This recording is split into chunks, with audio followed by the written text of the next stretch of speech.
কষ্ট পাঠে আমাক কৈছে যে ভকতিহে মাতা তাসম্বাৰ মহাফল তাতো বিনে আনো হবে দেখে অকুশল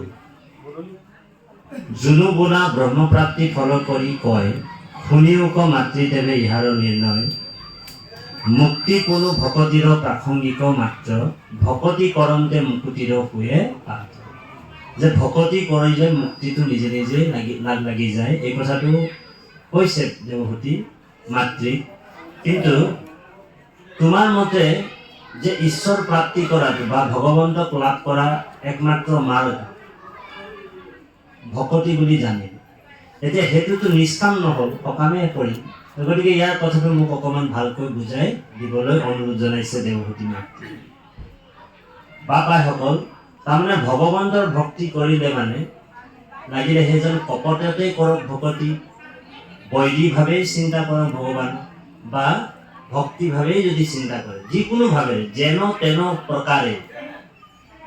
তেন প্ৰকাৰে আমি কৃষ্ণক ভজিবলৈ লাগিব ভগৱান সেই কথাটোকে ইয়াত কৈছে কিন্তু বৈদিকভাৱে যিজনে ভজে তেওঁ মোক লাভ কৰিব পাৰে শাৰীৰিক গতি লাভ কৰে কিন্তু বৈদিকভাৱে মোক লাভ কৰাজন যিটো আনন্দ পায় এই ভক্তিভাৱে ভজনা কৰাজন যিটো আনন্দ পাব সেই ৰসটো সেই আনন্দ ৰসটো কিন্তু বৈদিকভাৱে ভক্তি কৰাজনে নাপায় সেইকাৰণে তাৰ ডিফাৰেঞ্চটো আছে সেইকাৰণে আমি যে ভকতসকলে নাৰদেটো ভগৱন্তক ধৰি ল'লে কথাটো প্ৰভু মই কথা এটা বুজি নাপোৱা বোলে কি বোলে বৈদিকভাৱে চিন্তা কৰি বোলে তোমাৰ কাষলৈ গুচি যায় বৈকুণ্ঠলৈ গুচি যায় তাকো তেওঁ মানে বৈকুণ্ঠ পদ দি দিয়া আৰু ভক্তিভাৱেও ভজনা কৰাজনকো তুমি সেই বৈকুণ্ঠ দি দিয়া সেইটো বোলেতো ভাল কথা দেখা নাই সেইটো তেনেহ'লে তোমাক বৈদিকভাৱে চিন্তা কৰাই ভাল ভক্তিভাৱে নকৰাই ভাল এইটো প্ৰশ্নটো আহি যাব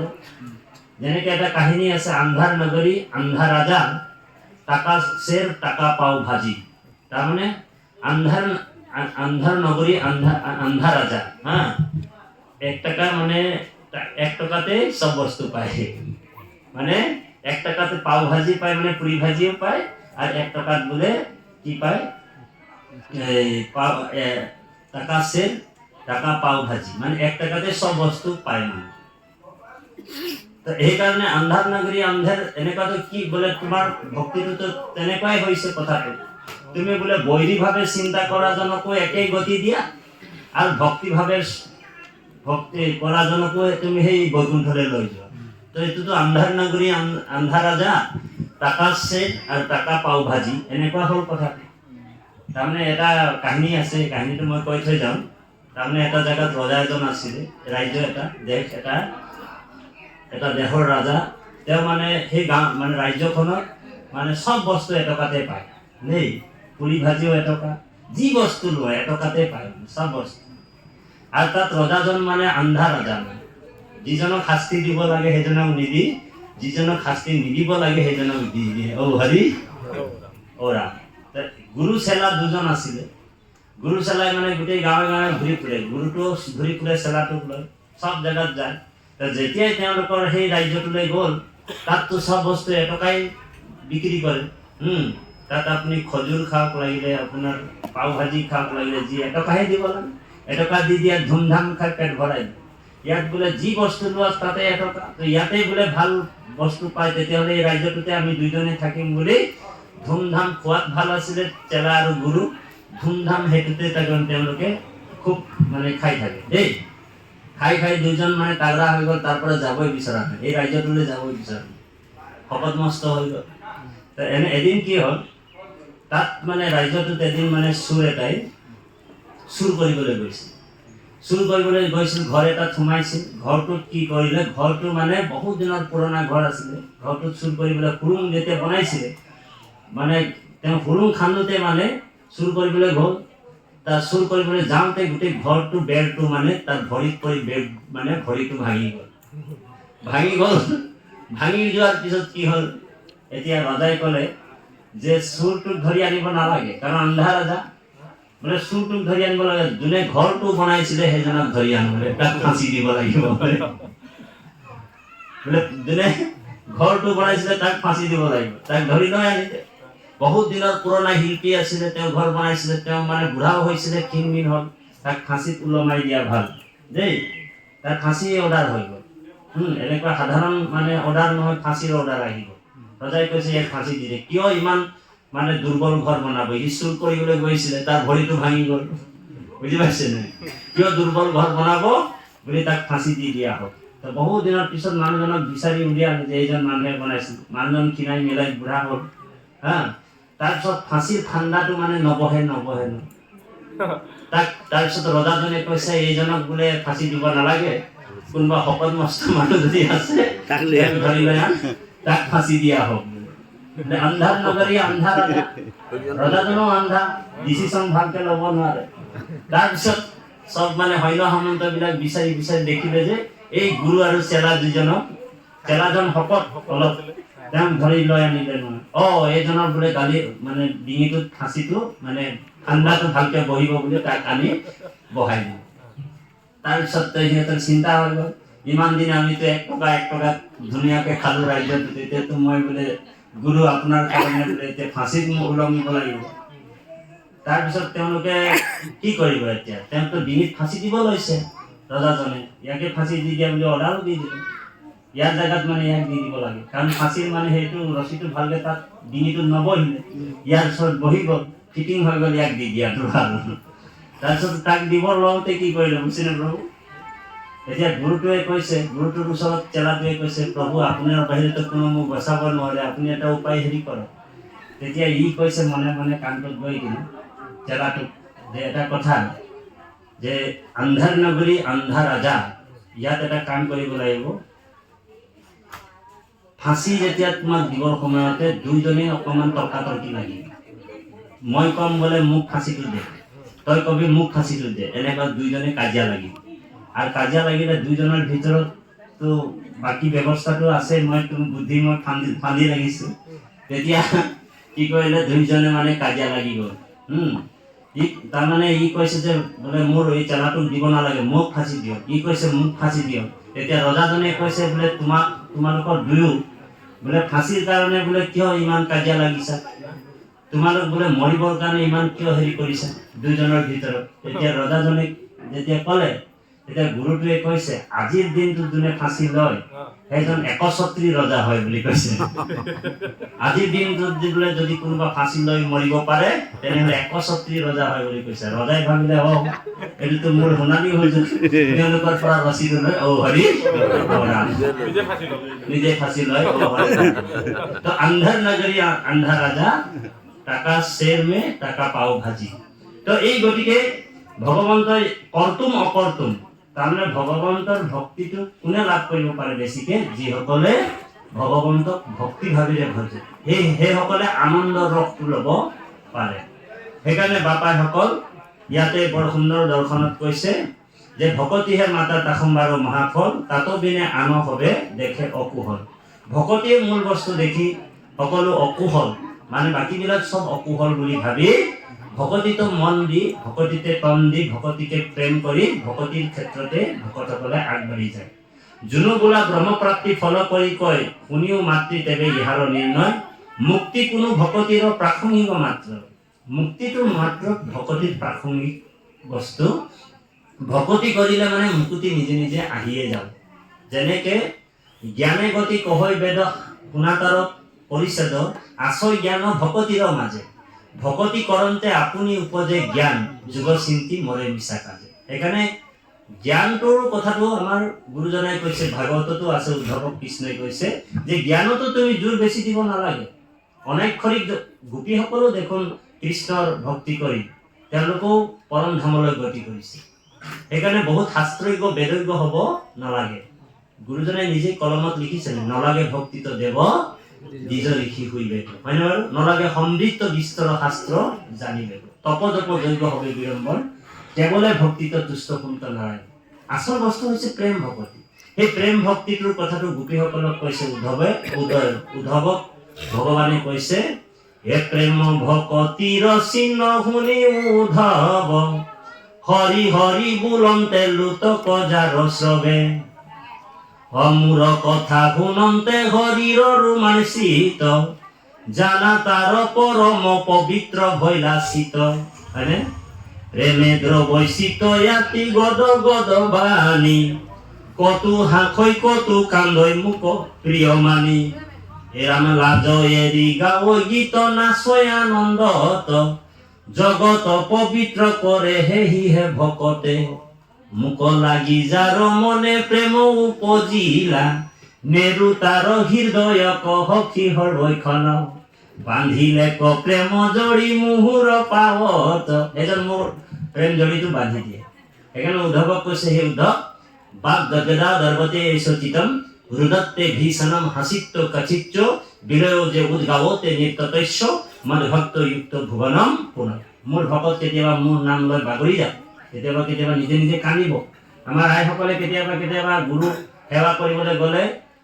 গুৰু ঘৰলৈ সোমাই গ'লে তেখেতে আসন পাৰি যেতিয়া ঈশ্বৰক প্ৰাৰ্থনা কৰে স্তুতি কৰে ভগৱন্তক যেতিয়া ভক্তিপূৰ্ণ কাকতি ঘোষাৰে সেৱা জনায় তেতিয়া নিজে নিজে চকু পানী আহে চাবচোন আপোনালোক আইসকলৰ কেতিয়াবা আহে সেইটোৱে হৈছে প্ৰেম ভকতি এই ভক্তিটোৰ কথাটোৱে দেৱহূতি মাতৃ কৈছে যে এনেকুৱা যদি ভকতি থাকে তেতিয়াহ'লে জ্ঞান কৰ্ম এইবিলাকৰ মানে আপোনাক জ্ঞান কৰ্মৰ দৰকাৰ নাই ভকতিয়ে আপোনাক তাৰিব বুলি কৈছে গতিকে তাৰপিছত কৈছে ভকতিৰ আগে মাও মুখ্য কোন হয় ভকতিয়ে মোক আতি অধীন কৰে তাৰমানে এই ভকতি শব্দৰ অৰ্থটো হৈছে সা ভক্তি প্ৰেম ৰূপা ভগৱন্তৰ প্ৰতি অনুৰাগ ভগৱন্তৰ প্ৰতি অনুৰাগ নাৰদস্তু তদৰ্পিতা খিলাচাৰ্তা তদ বিস্মৰণে ব্যাকুলতা তাৰমানে ঈশ্বৰ কৃষ্ণক পাবৰ কাৰণে আমাৰ হৃদয়ত যিটো ব্যাকুলতা ভগৱন্তক পাবৰ কাৰণে যাৰ হৃদয় ব্যাকুল হৈ থাকে সেইটোকে ভক্তি বুলি কৈছে সেইকাৰণে এই যে যিটো ব্যৱস্থা ভগৱন্ত কপিলে দেৱহূতি মাতৃ কৈছে আবে এই ভকতিৰ শুনিও সাধন মুত সমৰ্পিয়া কৰিবেক কৰ্মগুণ এতিয়া আমাৰ যিমান কৰ্মবিলাক সব ঈশ্বৰৰ অৰ্পণ হ'ব লাগে দেই বাবা আমি এতিয়া খাওঁতে কৃষ্ণ উঠোতে কৃষ্ণ পিন্ধোতে কৃষ্ণ বহোতে কৃষ্ণ প্ৰত্যেকটা অৱস্থাত কৃষ্ণ বোলে প্ৰত্যেকটা ব্যৱস্থাটো কৃষ্ণ সমস্ত কৰ্ম যেতিয়ালৈকে অৰ্পণ নহয় দেৱহূতি মাতৃক কপিলে কৈছে যে ভকতি কৰন্তে বিৰকতি হ'বই তেবে এহি দেহে জীৱে মুকুতি পাৱে তাৰমানে ভকতি কৰিলে মানে কি হ'ব বিৰকতি আহি যাব নিজে নিজে বিৰকতি আহিয়ে যাব আৰু বিৰকতি আহি যোৱাৰ লগে লগে তেবে এহি দেহে জীৱ মুকুতি পাৱে মনত ৰাখিব কথাটো বৰ সুন্দৰ দৰ্শন এইটো কাৰণ ভকতি কৰাৰ লগে লগে আপুনি বিৰকতিটো লাহে লাহে তেওঁ বাঢ়ি যাব কাৰণ যেতিয়াই কৃষ্ণ বা ভগৱান বিষ্ণু স্বৰূপে বৰ আপোনাৰ হৃদয়ত ভক্তিৰ বীজ উৎপন্ন হ'ল বা ভক্তি কন্যাজনী জন্ম হ'ল ভক্তি কন্যা কৃষ্ণ ৰূপী বৰটোক বিষ্ণু ৰূপে বৰটোক যদি আপুনি বিয়া দি দিব পাৰিলে তেতিয়া দুটা ল'ৰা জন্ম হয় তাৰ পৰা দুটা সন্তান জন্ম হয় এটাৰ নাম হৈছে জ্ঞান আৰু এটাৰ নাম বৈৰাগ আৰু জ্ঞান আৰু বৈৰাগ হ'লে মানে তেওঁ এহি দেহে জীৱে মুক্তি পাব এই দেহটোতে তেওঁ মুক্তি পাব বুলি কৈছে আৰু বেলেগ দেহা নালাগে আপোনাৰ জীৱনতে মুকুত বুলি এটা শব্দ পায় জীৱনতে মুক্তি যদি কাৰোবাক লাগে তেনেহ'লে কি কৰিব পাৰিব তেওঁ কি কৰিব লাগিব যে ভকতি কৰিব লাগিব সেইকাৰণে ভক্তিত বেছি জোৰ দিছে ভকত প্ৰতিমা মূৰ দুই অধিষ্ঠান দুইকো পূজা দৰ্শনে কৰিবেক আতিমান এতিয়া আমাক কপিল প্ৰভুৱে দেৱহূতি মাতৃক কোৱাৰ চলেৰে আমাক কৈছে যে ভকতক তুমি কিন্তু মোৰ সমান বুলি ভাবিবা ভকত আৰু মোৰ পৃথক মানে পাৰ্থক্য নকৰিবা পৃথক নকৰিবা সেইকাৰণে বিষ্ণু বৈষ্ণৱৰ কিঞ্চিত একো ভেদ নাই দুইৰো কথা কৰে পাতকৰ কন্ধছে দুইজনৰ কথাই পাতকৰ কন্ধ ছেদ কৰে বুলি কৈছে পাতক যিবিলাক পাপ আছে সেইবিলাকৰ নিৰ্যান কৰে শেষ কৰে বিনাশ কৰে সেইকাৰণে ভকতৰ চৰিত্ৰ যদি কোনোবা গাই থাকে আজি যদি আমাৰ বীৰেন বাপৰ কথা বা আমাৰ অহাকালি কৰোণাকান্ত কলিতা বাপৰ জন্মদিন আমাৰ যোৰহাট জিলাত কেন্দ্ৰীয় সেৱা বাহিনীয়ে পাতিব তাত ঘোষাপাত ব্যাখ্যা আমি অধমেই কৰিব লাগিব গতিকে সেই যে কৰোণাকান্ত কলিতা বাপ মহাভকত তেওঁ যদি চৰ্চা কৰি থাকো ভগৱানৰ চৰ্চা নকৰিলেও তেওঁৰে যদি চৰ্চা কৰি থাকো ভগৱন্তৰ যিটো পুণ্য চৰ্চা কৰি যিটো পুণ্য লাভ কৰিব ভকতৰ কথা পুণ্য কৰি মানে চৰ্চা কৰি সেই একেই পুণ্য লাভ কৰিব পাৰে ভকতি লাভ কৰিব পাৰে এই কথাটোকে দেৱহূতি মাতৃক কৈছে সেইকাৰণে ভকত দ্ৰোহীজন কেতিয়াও বাচিব নোৱাৰে দেই। ভকত যদি আপোনাৰ প্ৰতি সন্তুষ্ট হৈ আছে, বৰ গুৰুত্বপূৰ্ণ দৰকাৰ। ভকত যেতিয়া আপোনাৰ প্ৰতি সন্তুষ্ট হৈ আছে, ঈশ্বৰ আপোনাৰ প্ৰতি সন্তুষ্ট হৈ থাকিব। ভকত যদি বেয়া পাব আৰম্ভ কৰি দিলে, তেনেহলে ঔ হৰি ভকত বেয়া পাব, ভগৱানে বেয়া পাব। সেইকাৰণে ভকতক প্ৰথমে ভক্তি কৰিব কৈছে।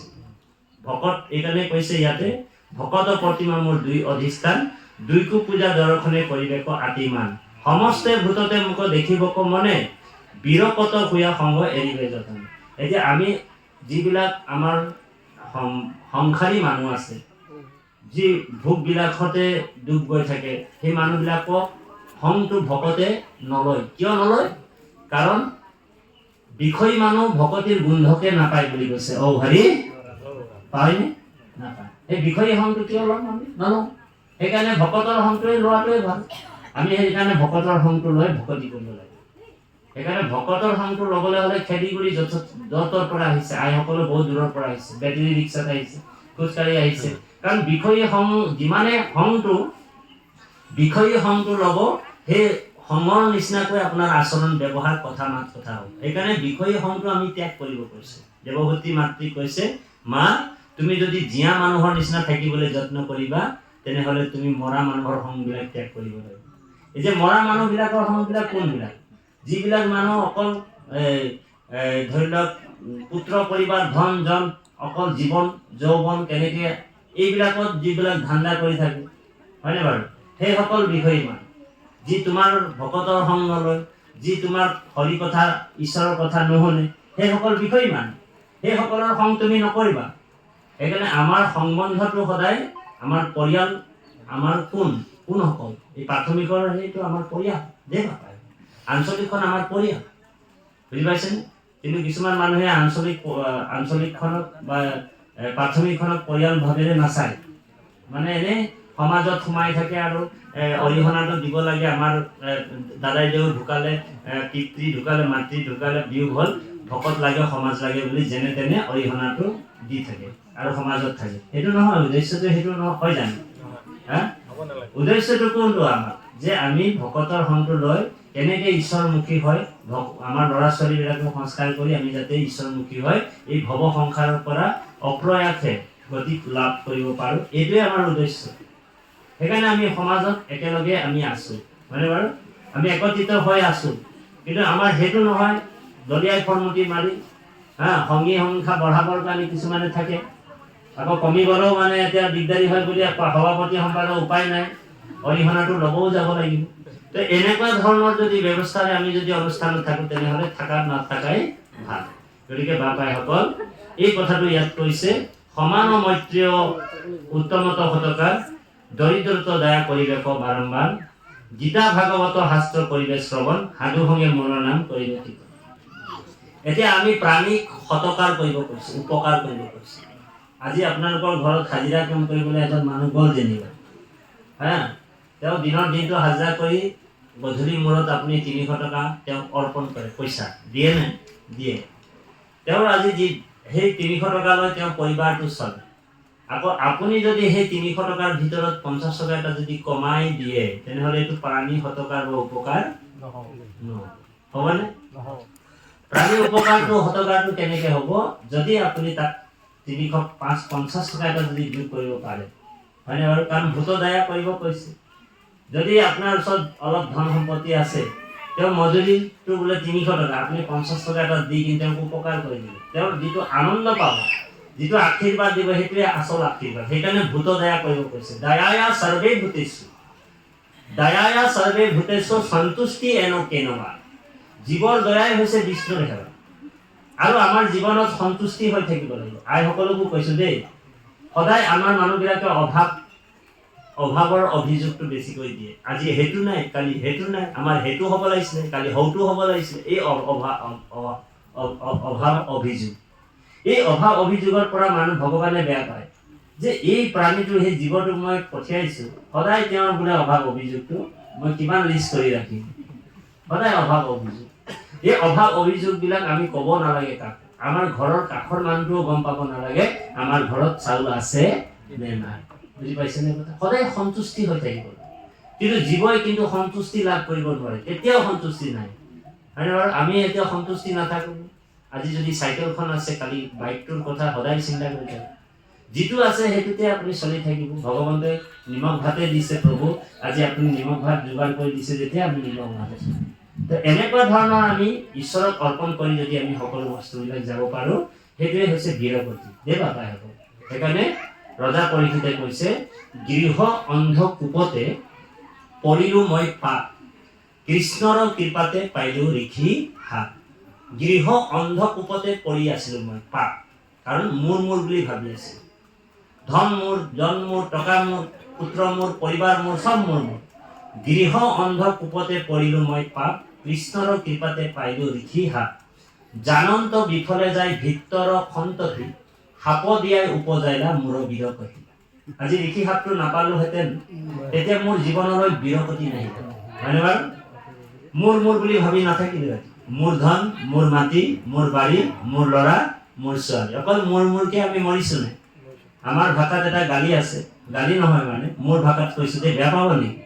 বোলে মোৰ ধন, মোৰ টাকা, মোৰ মাটি, মোৰ বাৰী, মোৰ ল'ৰা, মোৰ ছোৱালী, অকল মোৰ। তেতিয়া মানুহজন ভগৱানে কৈছে, এই মানুহজনটো বোলে অকল মৰকে আছে, ইয়াকে বোলে জলদি কৰে মৰাই দিয়াটাই ভাল। তাক 70 বছৰ 80 বছৰতে ও হৰি যি মৰকে আছে। এইটো সংস্কৃত শ্লোকতো আছে, মম পুত্ৰ মম ভাইজা, অকল মম। আজি বাপাই সকল এই মমটোৰ আগফালে আমি নটো বহাবলৈ আহিছো। নমো। হে প্ৰভু, এই যে ধন জীৱন যৌৱন যিমান পুত্ৰ পৰিবাৰ সব আপোনাৰ নমো। এই যে নমো কৰিব আহিছো আমি। আজি এই নমো যেতিয়ালৈকে কৰি থাকিম, তেতিয়া ভগৱানে ভাবিব, ভগৱানে কণ্ট্ৰল কৰিব। আপোনাৰ ল'ৰা ছোৱালী যিমান যি আছে সব ভগৱানে দেখভাল কৰিব। আপুনি নিজেই দেখভাল বুলি কৰি থাকক। মই নহ'লে নহ'ব, মোৰ মানুহজনী থাকিব নোৱাৰে, মই নহ'লে ল'ৰা ছোৱালীবিলাক কি খাব, এই ভাৱনাটো যদি থাকিম, তেতিয়াহ'লে ভগৱানে ভাবিব, তই নিজে চলাব পাৰিছ যদি চলা, মই তোৰ পৰা আঁতৰি যাম। হৰি, আৰু হৰি আঁতৰি গ'লে কি হ'ব মানে? হৰি আঁতৰি গ'লে কি হ'ব? নাওখন জকলংকে ডুবি যাব। গতিকে সেইকাৰণে দেৱহূতি মাতৃক কৈছে, বৰ সুন্দৰ দৰ্শনৰ কথা। হে মা, মুত সমৰ আবে এহি ভকতিৰ শুনিও সাধন, আবে এই ভকতিৰ শুনিও সাধন, মুত সমৰ প্ৰিয়া কৰিবে কৰ্ম। যি কৰ্ম কৰা মোক অৰ্পণ কৰিবা দেই মা, সেই বুলি কৈছে পাঠভাগীয় কুঞ্জ। কৃষ্ণ।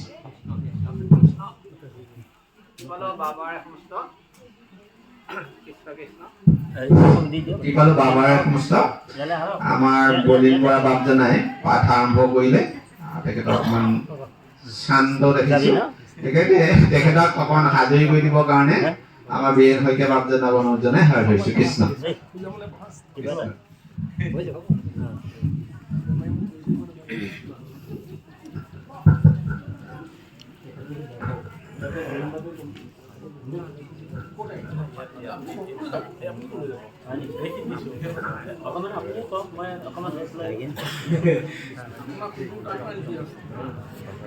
কৃষ্ণ। আমি আগবাঢ়িব বিচাৰিছো। প্ৰাণীক উপেক্ষা কৰি পূজে মোৰ সমতি, নুহু ফল কৰে যেন ভস্মত আহুতি। ৰাম পৰ শৰীৰত মোক বিদ্বেষ কৰ, যদি পূজে তো ভূতাৰ চিত্ত শান্ত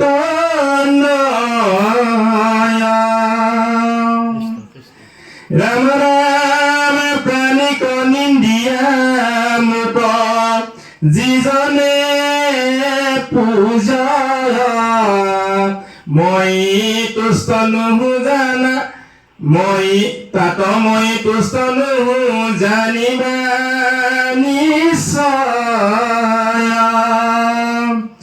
অৱজ্ঞাৰ দেখা দেখ নিন্দা কৰি হৰি, তেৱে মোক বুজিবে ভক্তি ভাৱ ধৰি